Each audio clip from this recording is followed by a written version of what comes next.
Easter's coming up, and I just, as you were saying about diversifying your assets, it made me think about kind of like if you're all invested in the stock market, you're like have all your eggs in one basket, basically. Hello, and welcome to the Hire Yourself podcast. We publish episodes twice a week about franchising and business. Each Monday, we'll release a 30-minute episode where we dive deep into a topic. Thursdays are our shorter, lighter episodes where we will discuss things like business resources or topics of personal growth. I am one of your hosts, Pete Gilfillan, and I'm joined with my business partner, Nat Truitt. And together we have every experience in business and franchise ownership. We have worked hard over the years to realize our dreams and control our own destinies. Our experience will help you become a better business owner and franchisee so that you can live life on your own terms. All right, Nat. So today, what I thought is we're all under shelter with the pandemic going on right now, COVID-19. I thought it'd be interesting to talk a little bit about America, right? America, we are underdogs, right? We go into some things, whether it's World War II or the Spanish flu, and we go through these big things, 9/11, major events, and we come out stronger from it. And I believe in my heart that America, this is going to be a really tough month, right? But when we get through this, we will bounce back like we always have for major events. Do you kind of see it the same way? Yeah, I do. I kind of like catchphrases, as you know. And so I've been saying, hey, when the going gets tough, the tough get going. That's been kind of motivating me over the last few weeks to, get saddled up and get to work every day and keep on moving the ball down the field. Yeah, it's like Jocko. We were listening to the last week, or was it 2 weeks ago, where Jocko, hey, something happens, good. Let's go. Let's learn from it and become stronger. And I think that's what we're going to do.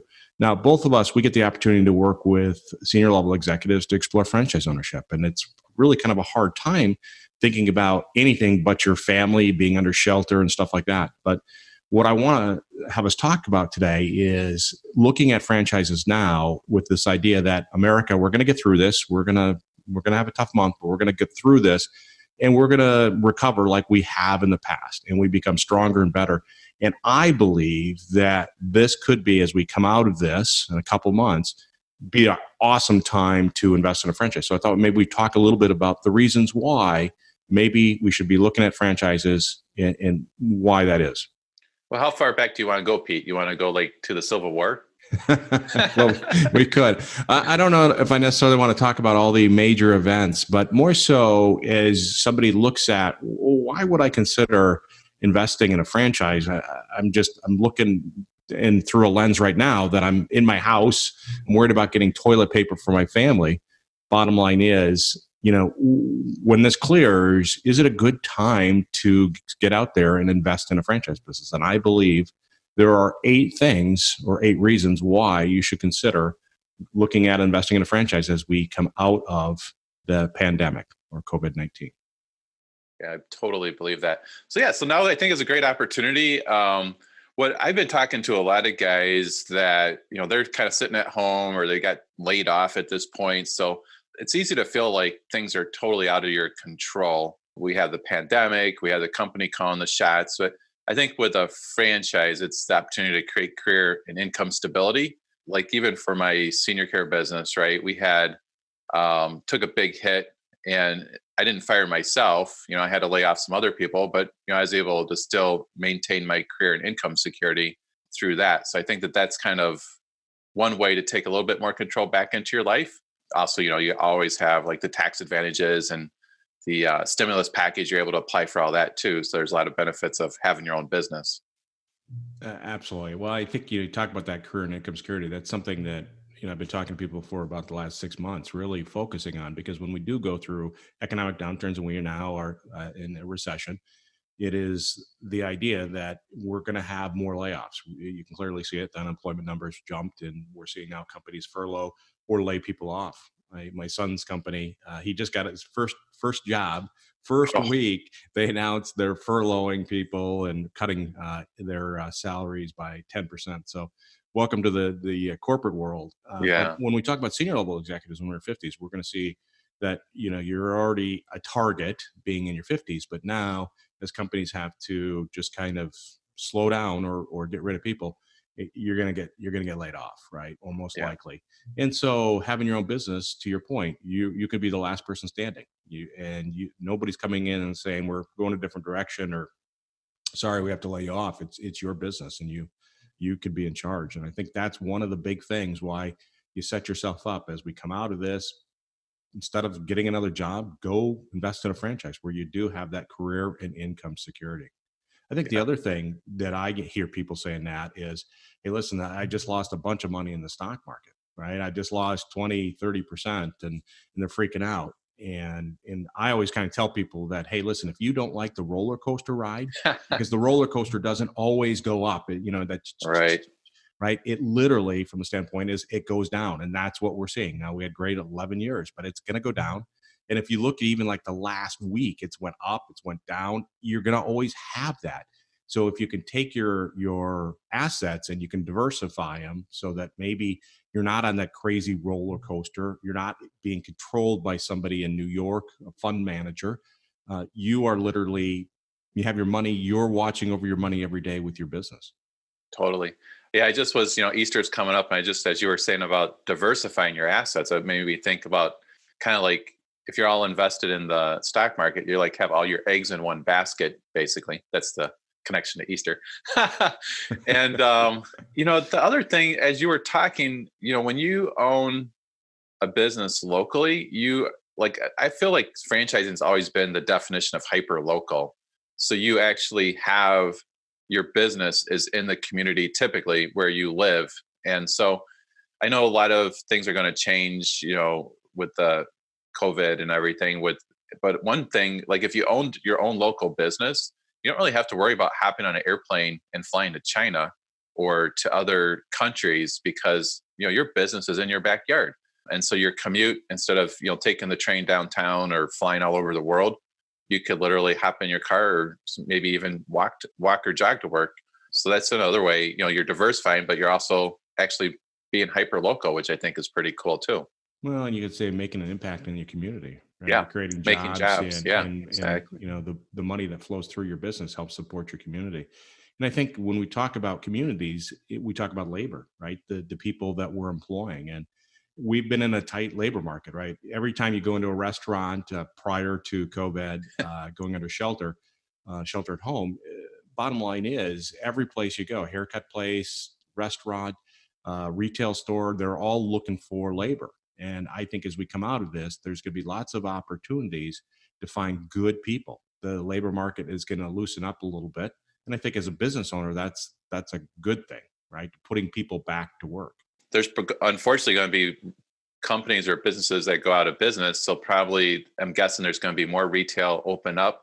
I also think just with observing all the delivery and everything else, I think that there's probably going to be a trend, kind of like a cloud kitchen, where maybe the kitchens start to be centralized and then the restaurant just focuses on delivery because they're realizing after COVID, actually it's profitable to have a kitchen, a chef, and some delivery people. So I think that the real estate's going to soften up, and we're going to get see people get much better deals on real estate, which could make it kind of interesting too. Yeah, I think, well, we know the real estate market's been really tight, and it's really been, we'll call it a landlord's market. And now it's going to be kind of the leasee or the small business owner. They're going to have a chance. And I agree with you 100% when it comes to the restaurants. The restaurants now are learning how to try to manage their business for, man, maybe we don't need that really large facility. Maybe we can just kind of continue this. Yeah. Out of just survival, they're learning to adapt. And we're seeing many different businesses adapt Yeah. based on what's going on. I think a little bit about, I was talking to a guy that owned a painting franchise, and they've now went to where they do virtual estimates, where the person takes a picture of the room that they want, and they will do a virtual estimate, which is really cool. So we see us evolving, which is innovation, right? That's kind of what you were talking about earlier. I think that is what a lot of times the value proposition of a franchise is bringing to the table is the innovation and the technology stack. Some of the most successful companies right now are Panera, Jimmy John's, McDonald's. They figured out kiosk ordering. They figured out, Uber Eats. They figured out delivery, all of that. And so then with the pandemic, They just basically flipped a switch and closed the dining room, but they were running from day one on all the delivery and everything. They didn't have to figure that out. Whereas like where I live, there's like a breakfast place that's been there probably for 50 years. And I was actually went on to Uber Eats because I wanted to order some breakfast, and they're not on there. So they're basically SOL. They don't, they didn't embrace the current technology, and I don't know if they're going to come back. But with franchising, if, whether it's painting or whether it's, Jimmy John's delivery, like you, as an owner, you don't have to worry about figuring all that out. The franchise is literally like, here, this is the technology stack. We have guys at corporate that take care of this and keep it cutting edge. Phone systems, website, online ordering, all of that stuff done, Yeah, literally. I think we have a little Italian restaurant a couple blocks from our house, and this Italian restaurant, independently owned, not a franchise, and we really want to support them. So we did the takeout, right? And you want, in my opinion, right now, takeout where there's no touch, right? I just roll up, basically throw it in my back seat. We don't have to have contact.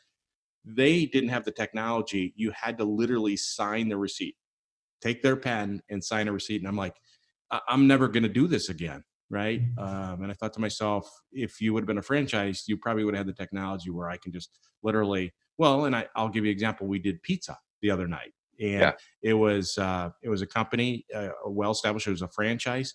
Literally, I called them. I said, listen, I want the pizza delivered. I want it on my front step. I don't want anybody to ring the doorbell. Just put it right there. It shows up. It's in a bag. I don't have to sign anything. That's what I want in terms of leveraging technology, leveraging a franchise to deliver something that I want. Yeah.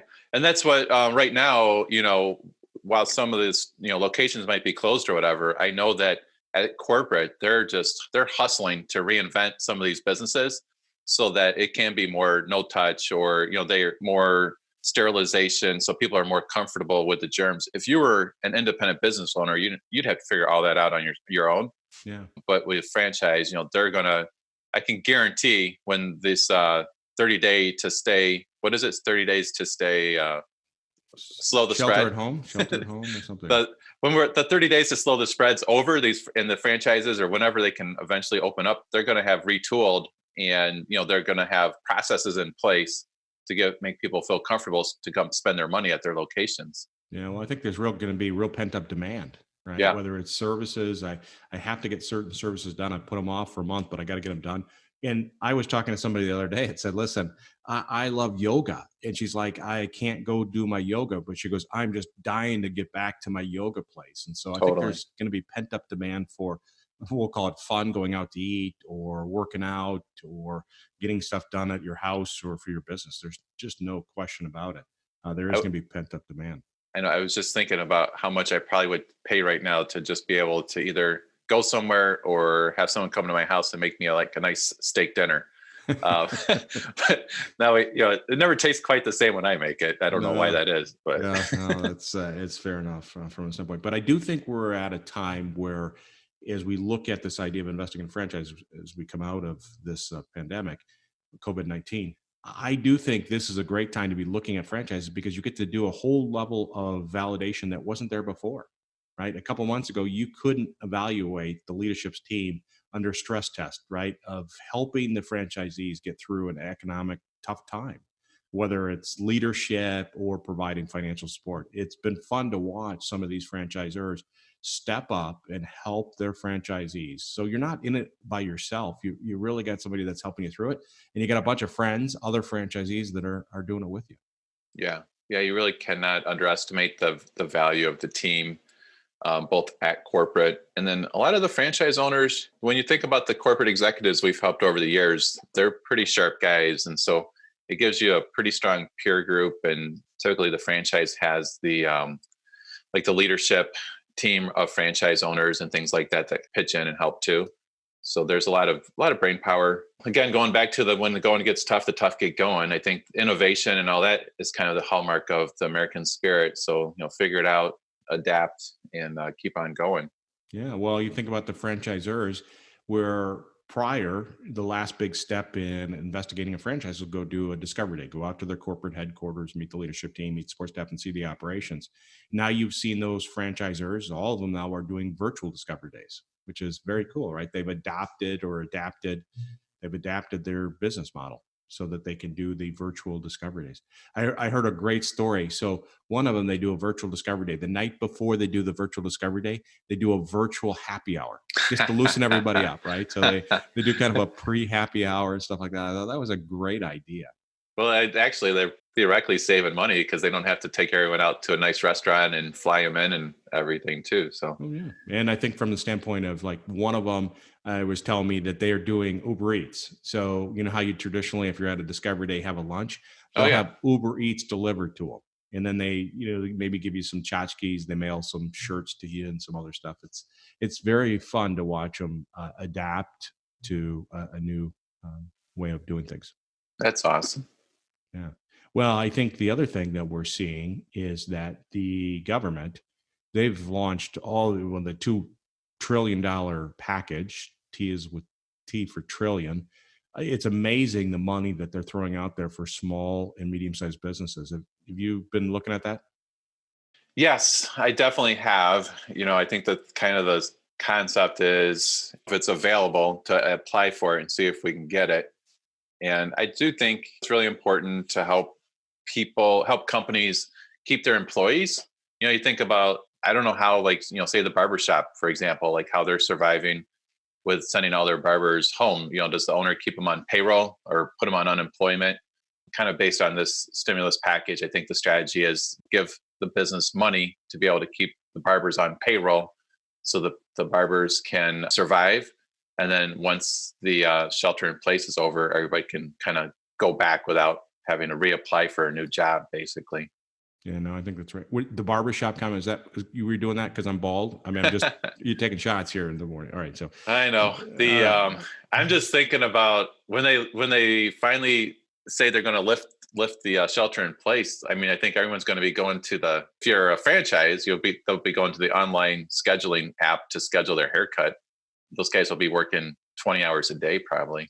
Yeah, my son, he looks like a mountain man. His beard and his hair. We can't do much about it. So we'll see about that. Yeah. So, but good economic programs really designed to shore up the small businesses and payroll and keeping them busy for some. And when you think about investing in a franchise, for the future, in the future, kind of short term, the next, 3, 6, 12, 18 months, their credit is readily available. So we're not having a financial issue right now. It's more of a medical issue or, pandemic. So the great thing is, the infrastructure is good, utilities are good, the internet's good, lending is good. So I do think it's kind of a good opportunity for somebody that's, a little bit sophisticated or a little bit savvy, willing to work hard and figure out, find the deals out there and willing to work hard. I think you can, there's some deals to be had for sure, whether it's real estate or, having basically the government fund your business startup. We were doing a ton of the SBA Express loans before this anyways. I think somebody that wants to get in business, there's some deals to be had. Yeah, I heard new SBA loans, and again, I'm not an expert on SBA loans, but I heard that they part of this economic recovery program where they're literally waiving the first 6 months worth of payments for new Yeah. SBA loans. I mean, there is, to your point, a lot of money out there. You just got to go find it and leverage it, right? So I think that as we talk about investing in a business at any point before the pandemic, after the pandemic, so many people say to me, Pete, I just want to be in control of my life. I'm done being pushed around by the corporate world. I just want to be in control. I want to live life on my terms. You probably see the same thing. Yeah, totally. The, starting your own business is never going to be like super easy, but I think that there's, again, more catchphrases, but there's never a better time than right now. Now is a great time to do the research and invest in a franchise. And it's kind of like planting trees, right? So, if you didn't plant a tree 3 years ago or 5 years ago, the next best time to plant a tree is literally today. And let's get that tree growing. Well, Nat, I agree 100%. We got to plant that tree and get going. And there's so many different reasons. But back to, hey, listen, we're in a tough time now. We're, as a country, going to get through this. And there's so many different reasons as we go through this to start focusing on the recovery. And that's a personal recovery. It's about taking control of your life and leveraging a franchise to be out there having your own business so that you have income security and you have that stability that we're looking for. You've got diversification, your assets and your income, and you're taking advantage of all the things and making a difference in the community, creating jobs and just running, commerce through the community. Thanks for listening to this episode of the Hire Yourself podcast. If you enjoyed this episode, please subscribe, give us a rating, and leave a comment on iTunes or wherever you're listening to our podcast. Hire Yourself offers some great resources on our website at hireyourself.com. And if you would like more content regularly, follow us on LinkedIn or Facebook. We look forward to you listening again to help you on your journey of living life on your own terms.